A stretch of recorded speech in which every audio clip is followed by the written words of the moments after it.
And so basically, yeah, in my presentation, I would like to quickly go through a couple of episodes where, I see these sort of links between the Baltics and the global South.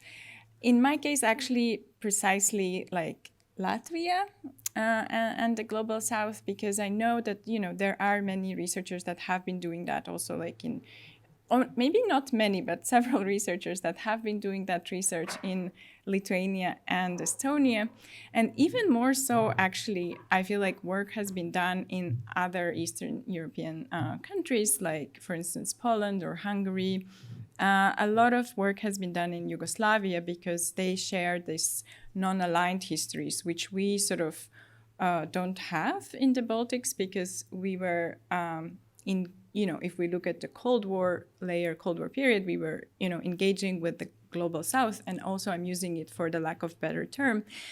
We were engaged with it via the Soviet Union. So like via Moscow, or sometimes we're not engaged at all, right? But so to where to start, actually. So I think for me, it was interesting to start in the museum collections. So first of all, to see what kind of holdings do we have, what is there, in those museums that could help us to understand that relationship and how it has, evolved over the, maybe decades, maybe, over last 100 or 200 or whichever, years that that is a period that we choose, for instance. And so here, what you see is the Art Museum Riga Börs, which is my favorite museum in Riga, where I have gone many times for inspiration and for research. And also, because also it is a very problematic museum. I mean, you see these two rooms that, are part of the two floors. So this is the Western floor, and this is the Oriental floor. And they still use these sort of, terms like the Western and the Oriental, which sort of also present a certain hierarchy between the two. And in one, you would have a lot of the Western European Orientalist to later paintings. And in the other one, it would be artifacts from like ancient Egypt to like Indonesia to India. And this comes from the Baltic German collectors, right, from the private collections that later, eventually ended up in that museum. And this is a very kind of like way forward back, because in a way, something that I would like to research further, I guess, is more this like Cold War layer between, like the 1945 and 1991. But I have to mention that this sort of earlier history, I think, is very informative. And here I'm putting the sort of the very first inspiration that I always refer to when I think about how I actually got interested or, surprised about those links that Baltics may or may not have with other regions. So basically, this is a painting by Indonesian modern painter Raden Saleh called Lion Hunt.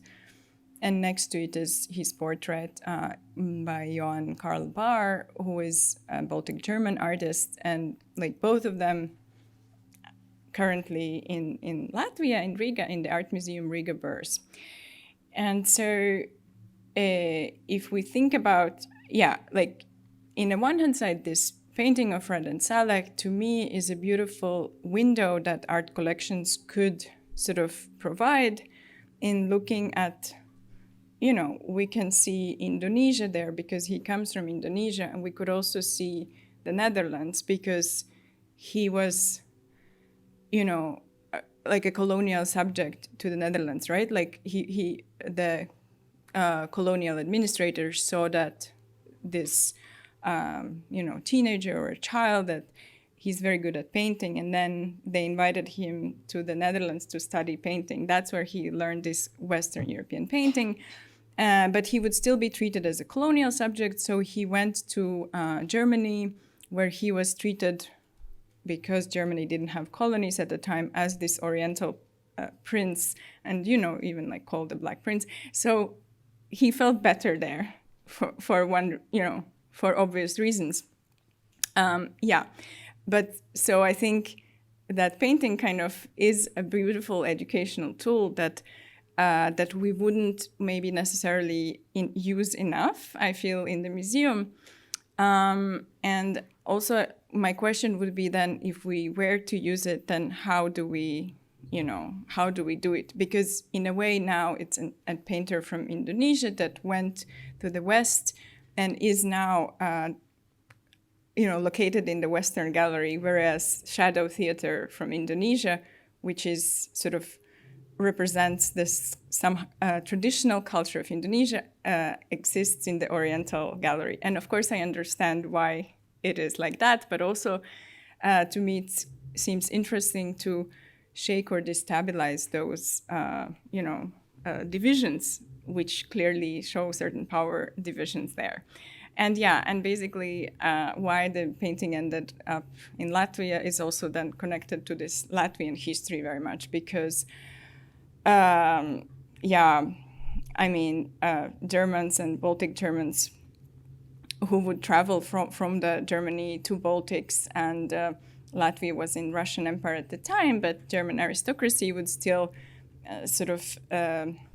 also lead, the public life, and their collections would end up in the museums. And so I think that beautifully connects these two kind of histories of colonialism, and we just maybe need one or two paintings to talk about that. Anyway, so that's the larger introduction, or some kind of background of my, discoveries, or maybe my also wonderings in like where to start and what is sort of, worthy of like further examination or research.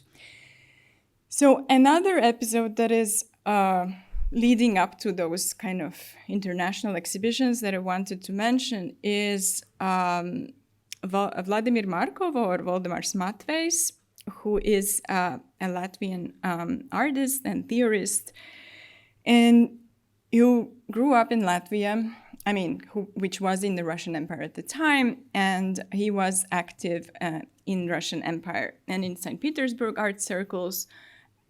Thank you, and hanging out with modernists and avant-gardists at the time, also organizing art life in St. Petersburg, but also in the West, going to Germany, to France, meeting Kandinsky, meeting Picasso, and then he spent time also traveling to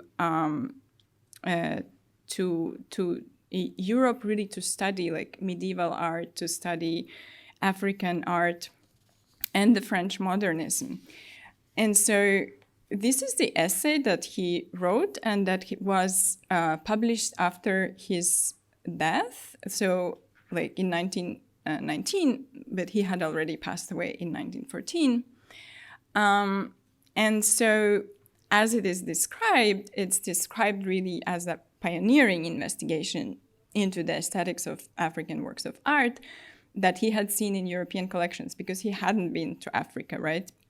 And inspired by the use of primitive quotation mark sources by contemporary artists such as Picasso and Kandinsky, Matvejs categorizes African works according to aesthetic qualities. So it is a contribution made by African art in terms of the treasury of the world beauty, as he describes it. And it is also described in that way for the first time. So he's not looking at that only as a source for this Western art, but as a source in itself. Of course, still, it's like 100 years back, and still it is very problematic because, he never went to Africa, and, however, it is interesting, that drive, that interest, and it somehow already tries to maybe, again, shake the European establishments of hierarchy. And then fast forward, I was happy to see, because I would always think like, oh, but how was it perceived, or how would it be perceived in Africa?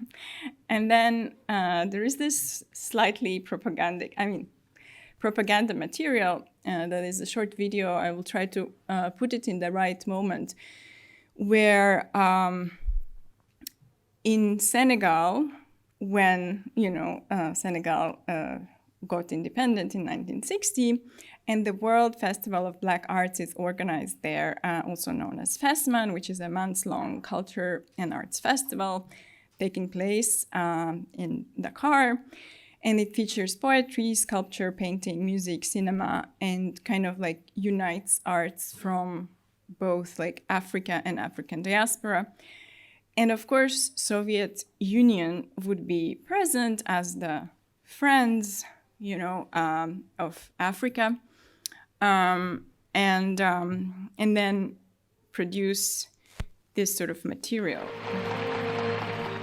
Большой интерес форума вызвала представленная советской делегацией книга, изданная в Петрограде еще в 1919 году. Труд русского искусствоведа Маркова. Книга эта, одно из первых таких исследований, свидетельство давнего интереса и уважения нашего народа к самобытному искусству Африки.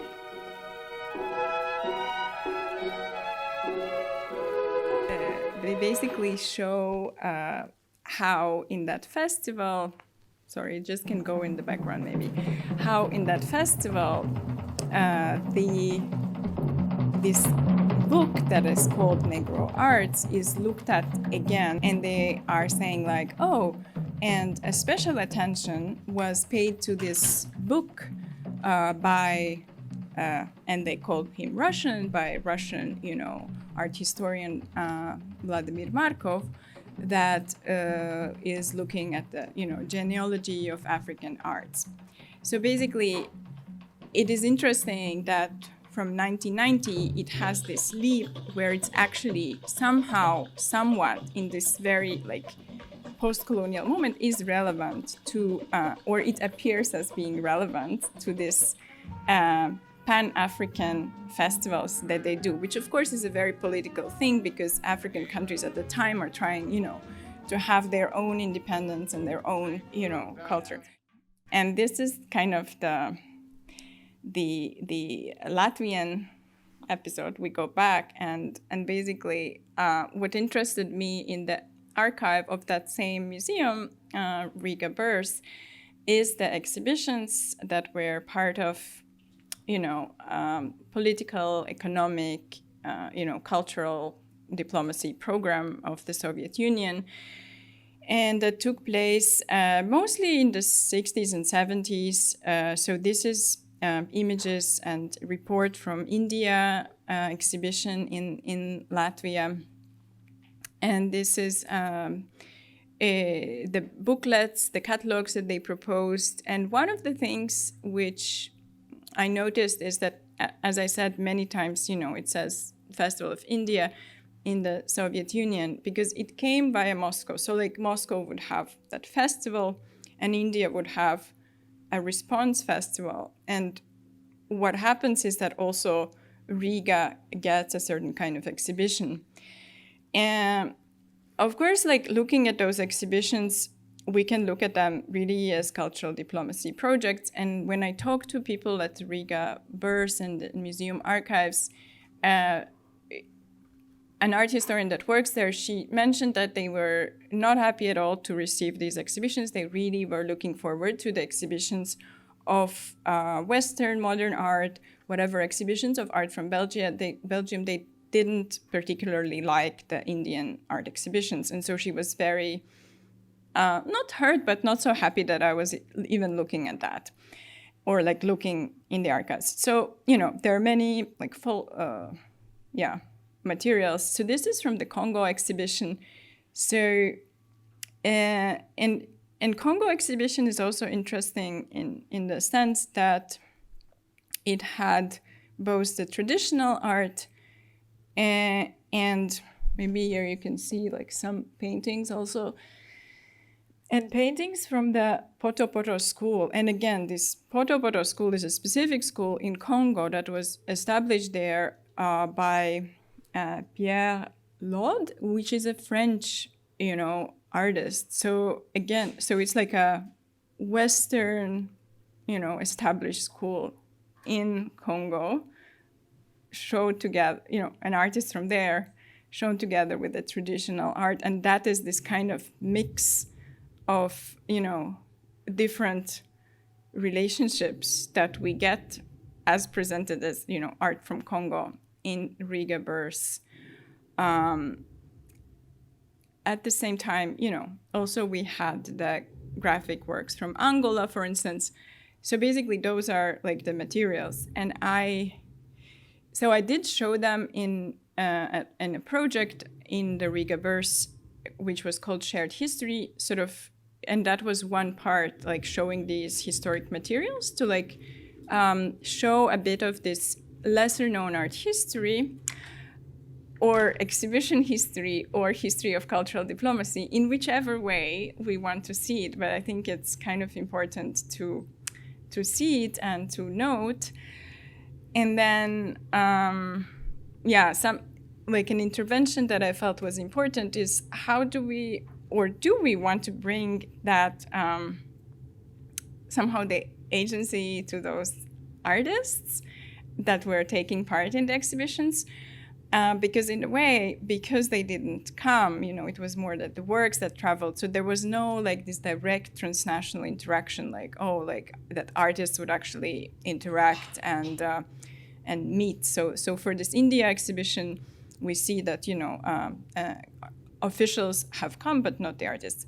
And so I contacted a friend in India who knew one of those painters who actually passed away just a couple of years ago.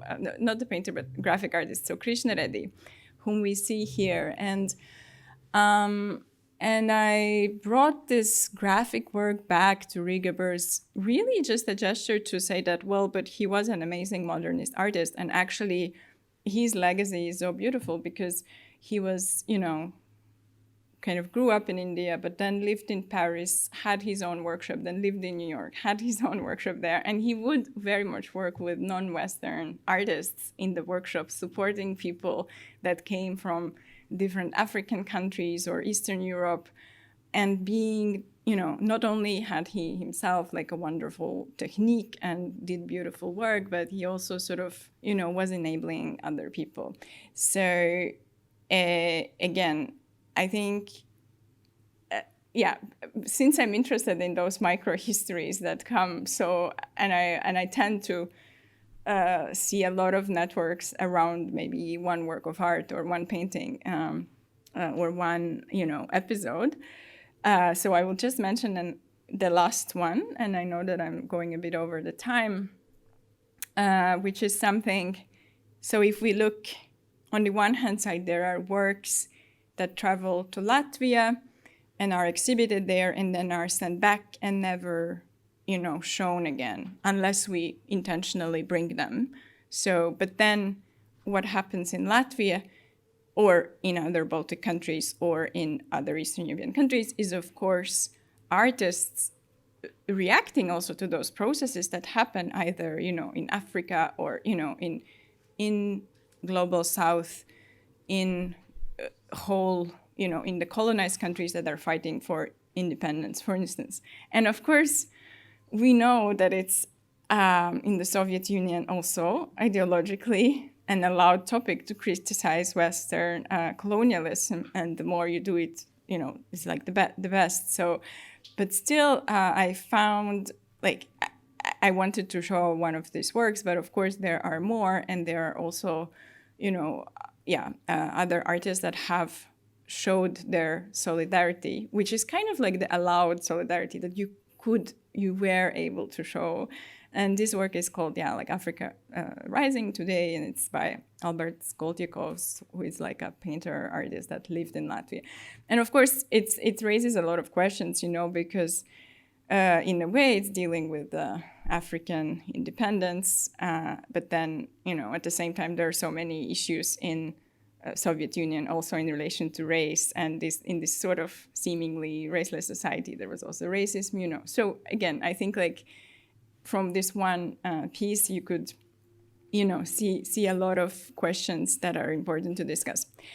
This is all from my presentation, but I just wanted to say that, so this is something that will lead up to a project in, next year, and it's kind of this ongoing research between, the Baltics, Eastern Europe, and Africa and Global South, that I'm also doing together with my colleague Alicia Nock, that will be shown in Latvia, but I hope also in different iterations, it can take place elsewhere in the future, because I think there are like a lot of episodes or interesting, stories that need to be explored further. So thank you for this.